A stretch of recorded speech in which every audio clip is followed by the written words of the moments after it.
ना जमीन होती, ना शेती, ना पक्क घर. राजेंद्र भारुड आईच्या पोटात असतानाच वडिलांचं छत्र हरपलं. अशा प्रतिकूल परिस्थितीवर मात करत साक्री तालुक्यातील भिल्ल समाजात जन्मलेले राजेंद्र भारुड हे कलेक्टर बनले. कोणत्या घरात जन्म व्हावा हे कुणाच्याही हातात नसतं. ऊसाच्या पालाची झोपडी हेच राजेंद्र यांचं घर होतं. पोटाची खळगी भरण्यासाठी आई मोहाची दारू गाळण्याचा व्यवसाय करायची. दारू पिणाऱ्यांना त्रास होऊ नये म्हणून आई तान्ह्या राजेंद्रच्या ओठांवर दुधाऐवजी दारूचे थेंब सोडायची. दारूच्या गुत्त्यावरच राजेंद्र यांचं बालपण गेलं. पेन पेन्सिल घ्यायला देखील पैसे नसायचे, पण मनात जिद्द होती.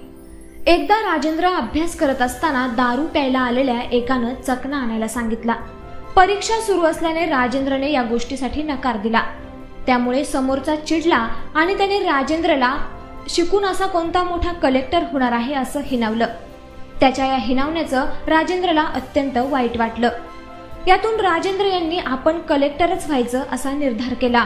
त्यानंतर राजेंद्र भारुड हे 10वीला उत्तम गुणांनी पास झाले. 12वीला देखील तब्बल 97% गुण मिळवले आणि मुंबईतील GS मेडिकल कॉलेजमध्ये वैद्यकीय शिक्षणासाठी प्रवेश मिळवला. MBBSचं वर्ष संपलं तेव्हा राजेंद्र यांच्या एका हातात MBBSची पदवी आणि दुसऱ्या हातात UPSC क्रॅक केल्याचा निकाल होता. या दोन्हींमध्ये राजेंद्र यांनी डॉक्टरकी सोडली आणि कलेक्टर व्हायचं ठरवलं. आणि राजेंद्र यांना पहिली पोस्टिंग नंदुरबार जिल्ह्यात कलेक्टर म्हणून मिळाली.